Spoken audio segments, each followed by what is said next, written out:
Gabriel 04, Prelude, Worth Your Salt.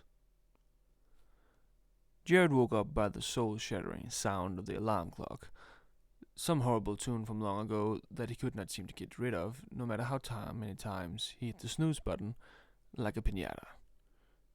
His eyes slowly understood that the zombie-like momentum his body was forcing him through his sleeping shell.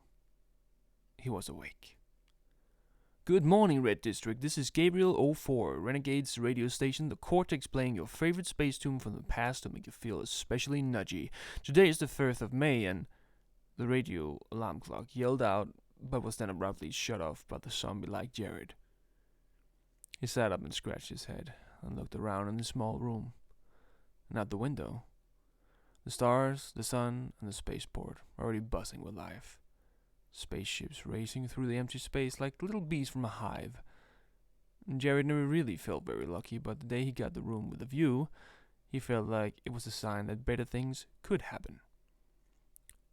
He'd been living in a box very similar to this for 4 years.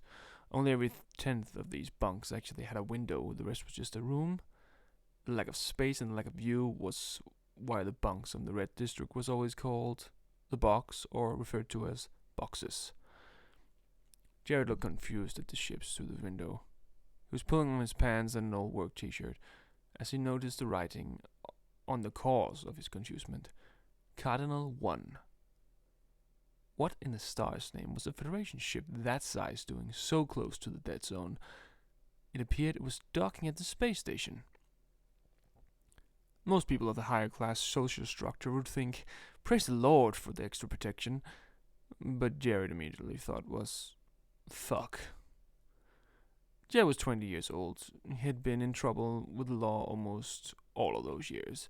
His life had a very chaotic start. He was found on board a transport ship at the age of 1. Half the ship's passengers was dead, and the other half badly injured. No one knew anything about the child, so the parent was assumed dead. The name of the boy was Jared. That's all the cloth on the child was wrapped in revealed. The name of the ship was the Imperial Salt.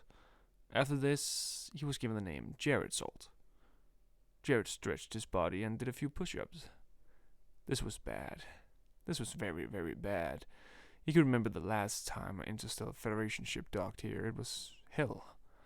The rules were so strict, and so many of his friends got put into work camps for no apparent reason, other than a bad attitude. Those uniforms had no idea how it was like to live in a place like this. They probably grew up with a full set of family, maybe even had money to travel from place to place. And Jared was stuck here. He made the money he could, doing whatever he could.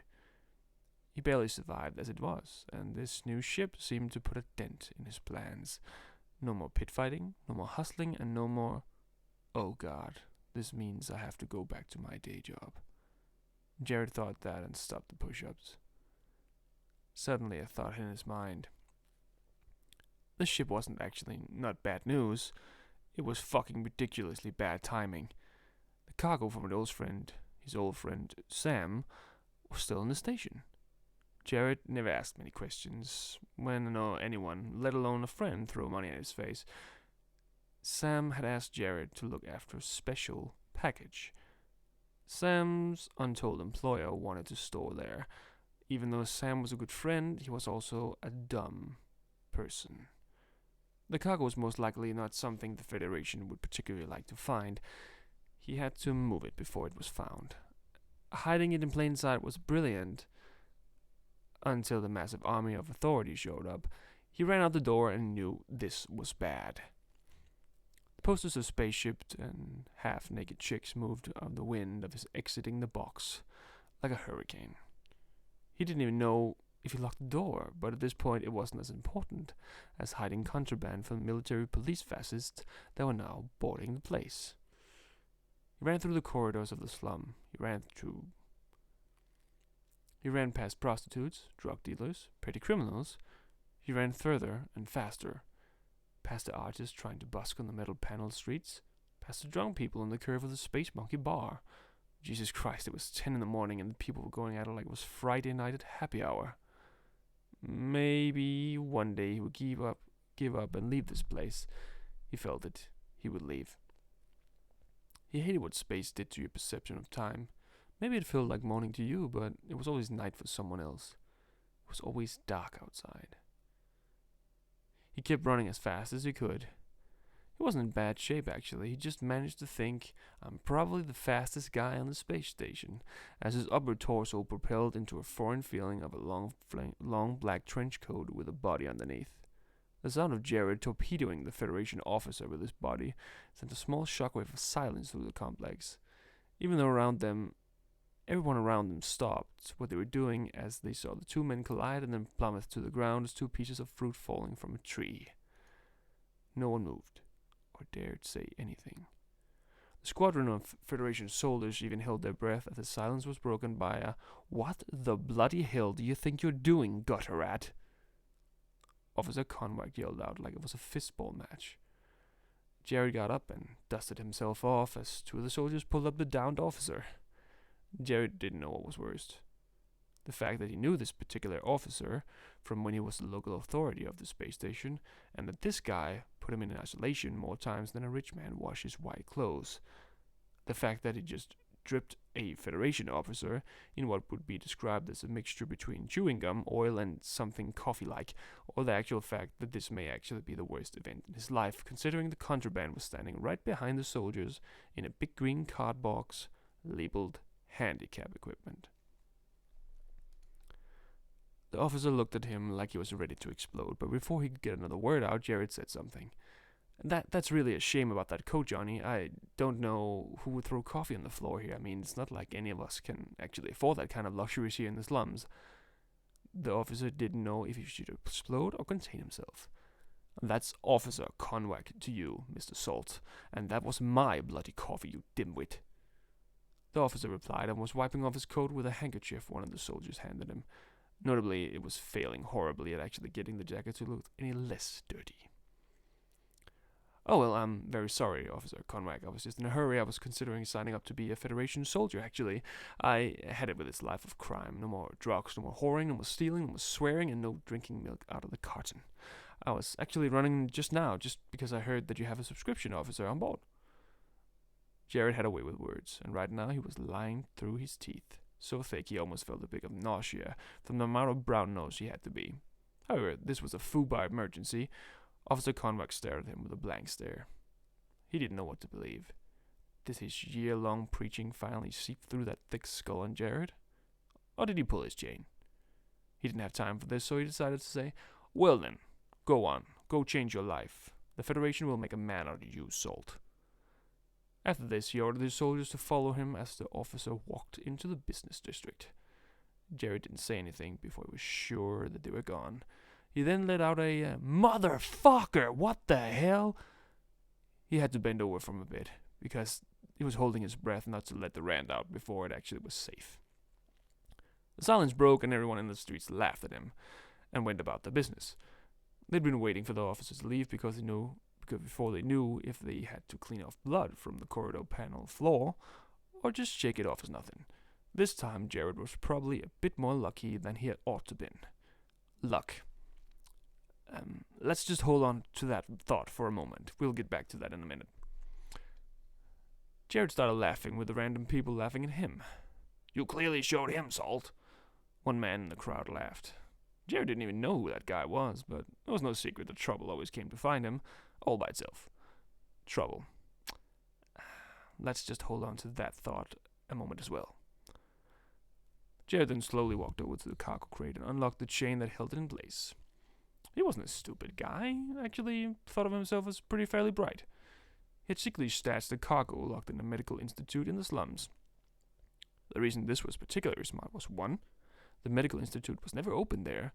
It was moved to level 32 instead, because they had clean water there. The place was now Bob's Books. Bob was an old man. He had a crooked back, so he would never be able to get rid of the old sign hanging up over the door. Neither would he be able to move the cargo box by himself, if anyone would tip him off. And 2, there was no handicapped people on this level. So all in all, he was a pretty smart man. Yeah, smart. Let's keep this last one as well for later. Jared started pushing the cargo on the little wheels the cargo had come with. He was wondering what the hell this actually was. Why would it be so damn important to hide it down here? All it was here was slums, workers, and the machine rooms. Nothing of interest, but then again it seemed more like he was hiding a lot of stuff till someone else was moving them later on, than having an actual reason to hide it in this exact level. He had a backup plan. There was an old elevator shaft that didn't get used anymore. It was shut down after an explosion leveled the lower parts of it, and the top engines gave in. Lucky for Jared, it was stuck on this level. Everyone knew it didn't work. He drew out his screwdriver and he jammed it into the door. He made sure that no one was watching. He forced open the door and there was one big, nice, empty, abandoned elevator, almost like his own personal bank. He pulled in the cargo and shut the door behind him. Well, okay, this was quite a day already. He thought of that stupid officer. He used to call him Johnny, but his name was John. He hated that, but he was as strict as they come. At least two of Jared's friends, Tobias and Morgan, were both put in work camps when they accidentally fooled around drunk and disconnected power to the rich people's district. They were 16, both of them, when they got shipped out. He believed the name of the work camp was called Hellfire. It's a mining planet owned by Missouri Inc. Jared felt sad and was dreaming of the day that he could finally just live without having to fight for survival anymore. And then his dreamy eyes and smirk was cut in half by an electronic sound of beep. He never heard that sound before. He was looking at the elevator panel, but it was still dead. Same dead as it was for the last 2 years. It wasn't the elevator, it was the cargo. What the actual fuck was that, he thought to himself. Then another beep. Jared was now royally fucked. He freaked out. The bloody box hadn't said one single beep in the last 3 days, and suddenly now it starts calling out. He was fighting his promise to Sam about not opening it, but this was way too freaky for him not to investigate. No one would know anyway. It would be kind of making sure the cargo was okay. He supposed he was kind of a professional cargo hider, so what professional entrepreneur wouldn't go to extra lengths to ensure his customers' property was alright? Fuck it, he just wanted to open the body thing and see what was going on. Clicked open the locks on the box and he slid off the top. What the fuck? What was those words again? Lucky, trouble, and oh yes, smart.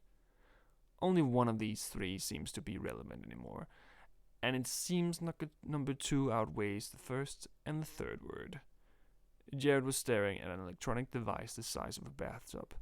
Metal panels, wires, cylinders, and a display. He was sure it wasn't what it looked like. It couldn't be. Jared looked at the display.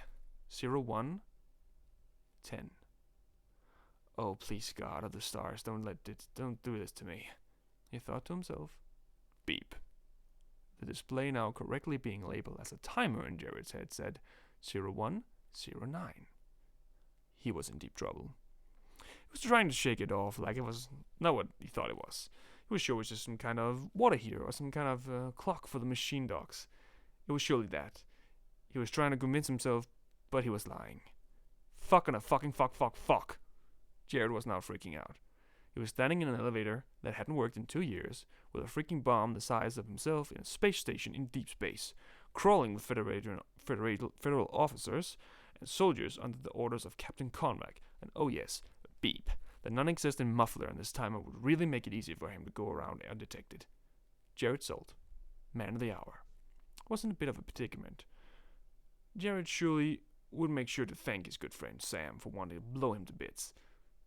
How was he going to get out of this one? But then he had a brilliant idea. Brilliant. Let's just hold on to that one just for a few minutes.